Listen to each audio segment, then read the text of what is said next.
da, da, da, da, da. He's back again. Wow, man. This whole scenario with Robo is such a weird twist of fate. A game that we saw a trailer for that looked so horrifically bad that we were going to play ironically, then came out after being delayed to rave reviews of people enjoying the hell out of it. So we were like, oh, well, we're not going to play it now. The whole point was to play it because it was bad. So then it being selected by the community is like, let's go and see Robocop, having the best time with it.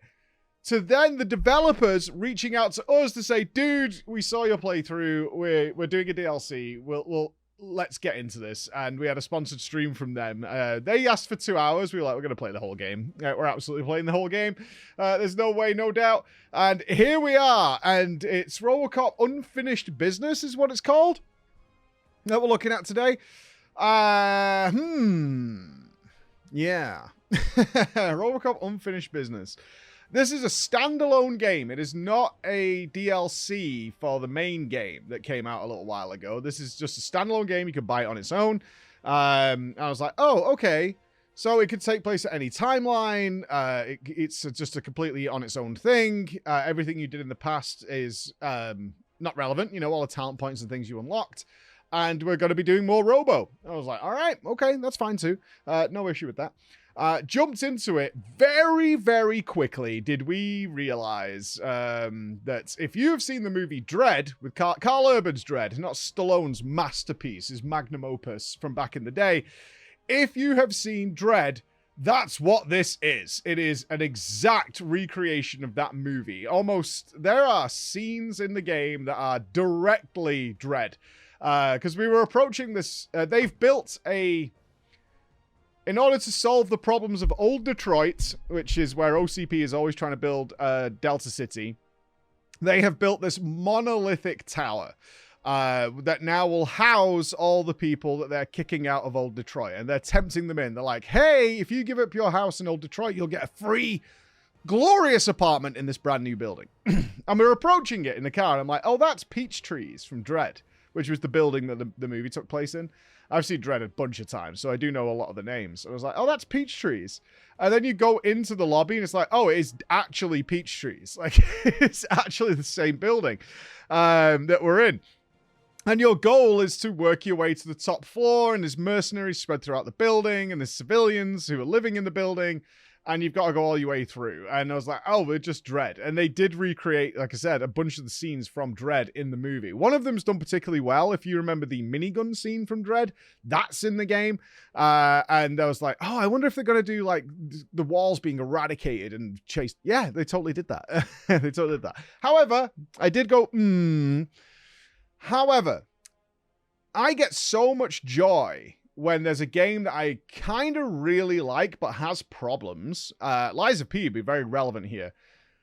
And then when they do a DLC, after they've had that feedback from the audience of like, this is the stuff we really, really liked. This is the stuff we were like okay on or was a bit weaker. And then they get to do a DLC and they can take that information and really double down on the things that worked for them. That's not what happened here, at least in my opinion. That's not what happened here. If you were to ask me from the base Robocop game, what was by far and away the most fun stuff? It was being a street cop. It was being an officer of the law, but you're Robocop. That was really fun. The working the front desk and being like in the open world. It was, you know, it wasn't huge, but like the open world area, dealing with petty crime as Robocop and having these little cases to solve that weren't relevant to the main story, but you got to solve these like little cases that were a little bit interesting. You had to interrogate people. They took twists and turns. That stuff was phenomenal. The weaker stuff, in my opinion, was the more set piece action stuff. Not the overall action, like the shooting and stuff is fine, but the more set piece stuff. The boss fights were not great, and like genuinely really bad. The just constant, if you were in action for a really long time, it was less fun than mixing it up and giving that change of pace, because you are practically unstoppable as Robocop if you play somewhat smartly, even on the higher difficulties, and you can rip people apart, and you can have a lot of fun with just how ragdolly all the characters are, because you can grab it. Practically anybody you can grab. You can throw them across the room. You can throw them into the ceiling. You can do all kinds of stuff. That stuff is great. But if it's going on for a long time, so you're basically doing trash pack after trash pack after trash pack, if you think of it from that dungeon perspective, it can get a little tiresome. And then you want to mix it up and do different things. Because it also does have that sort of dead space problem where your base gun, the Robocop gun, is by far and away better than any other gun in the game, practically, right? There's very few exceptions to that. Especially because you get circuit boards and upgrades, and they have things like more gore.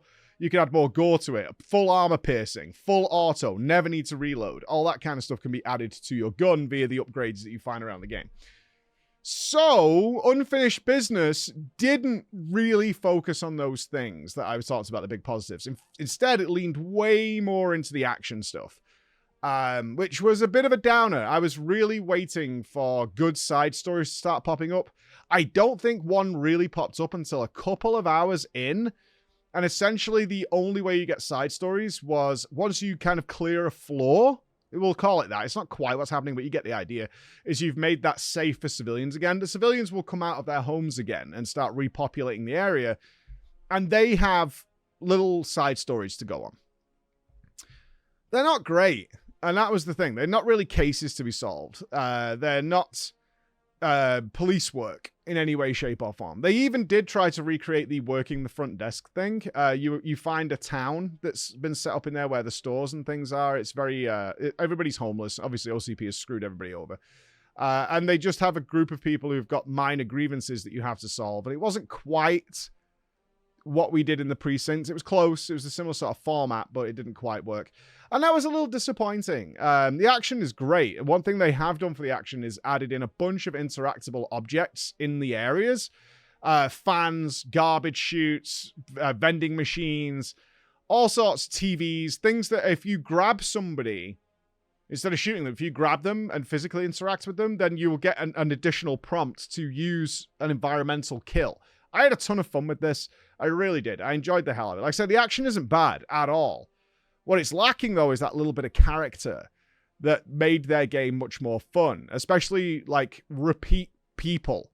That was something we very much enjoyed in the first one, is a lot of the NPCs we started to get to know by name because they popped up in different storylines. And they had history. We found out a bit about them. And did we want to make a choice as Robocop as to turn them in, arrest them, leave them out on the street, and then maybe they pop up later on, or their removal because you arrest them actually led to something else. That stuff was really cool. That is not here in this one. Like I said, there are side stories, but they generally just go from A to B, or they're sort of MMO style, like modern MMO style, where you'll get a side quest that's also in the exact same area where your main story is, so you kind of naturally do it. If anything, it's kind of pointing you to a room really where there might be an extra loot chest or something like that to get more circuit boards and things like that. And that was disappointing. Yeah, a little bit sad on that. And after I think I played 4, I'll check actually, I've got Steam in front of me. I played 7 hours. In that 7 hours, obviously people were like, what do you think of this one so far? And I was like, yeah, I think I prefer the first one.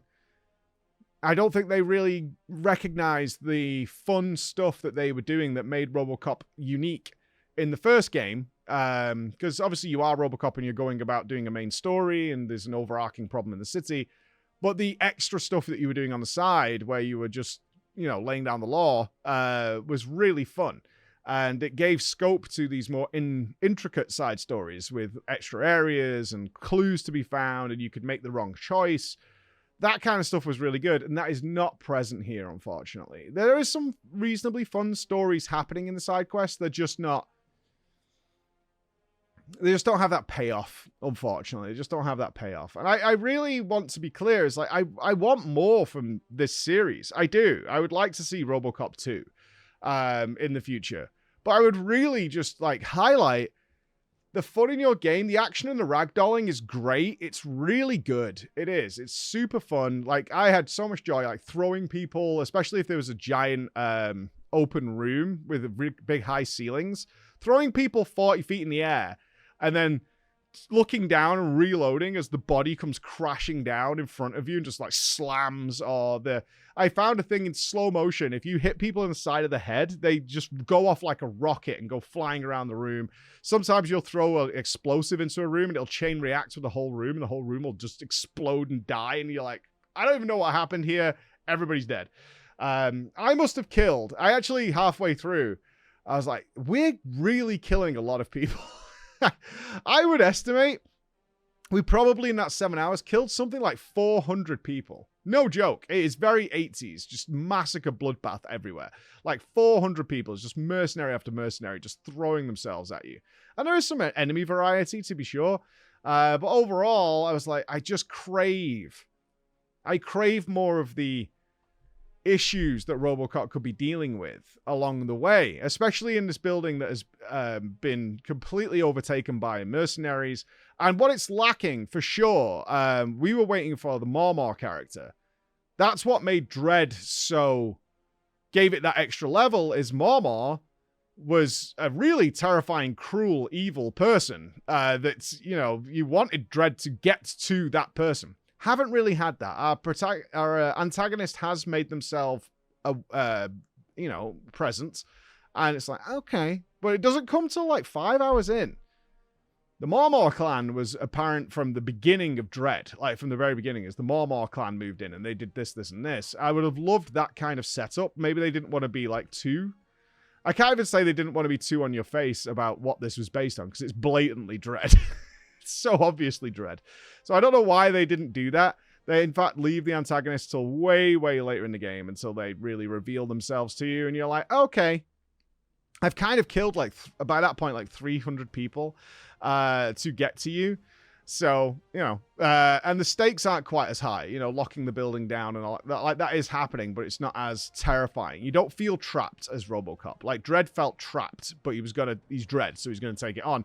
Robocop's like, okay, we're just killing everybody and going for it. So it's missing those little elements that I was really looking forward to. I had no idea it was going to be based on DREDD, but once I got there, I was like, oh, this is going to be sick. And in various points, it is. But it is lacking something. Little unfortunate. Do I recommend it? If you really liked the first one and you liked the action and you liked, throwing people around and being Robocop, and he's still got that absolute dry, witty humor that's going on, that is still totally present. The voice acting is on form. You do get to go back in time a little bit and play as humans, which is nice. You get to play as Murphy and have that moment. Then yeah, it's there if you really like the first one. If you were like, oh, the first one's there, but it's not quite where it could be, then it's probably not for you. All right, so Robocop, unfinished business. I was hoping for more. It's very fun. It's not quite where it could be. Bye-bye.